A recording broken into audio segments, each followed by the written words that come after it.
কুরবানির পশুর গোশত ৩ ভাগ করা কি জরুরি? হ্যাঁ ভাই, কুরবানির পশুর গোশত ৩টা ভাগ করতে হয়।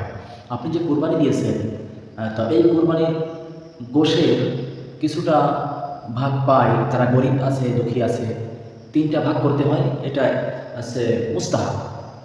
কুরবানির গোশত ৩টা ভাগ করতে হবে, এটা হচ্ছে ভাগ করাটা হচ্ছে মুস্তাহাব। তা এই ভাগটা যে একেবারে সমানভাবে ওজন করে ভাগ করতে হবে এরকম বিষয় নয়। এই ভাগটা কীরকম, মানে 3টা স্টেপে আপনাকে এই গোস্তগুলো দান করতে হবে। একটা একটা ভাগ হচ্ছে আপনার নিজের জন্য রেখে দিবেন, একটা ভাগ হচ্ছে আপনার আত্মীয় স্বজনদের ভিতরে দিবেন, আর একটা ভাগ হচ্ছে আপনার গরিব দুঃখীদের মাঝে বিলিয়ে দিবেন। এটা হচ্ছে মুস্তাহাব, রাসূল সাল্লাল্লাহু আলাইহি ওয়াসাল্লাম করতেন। এটা করার জন্য চেষ্টা করতে হবে।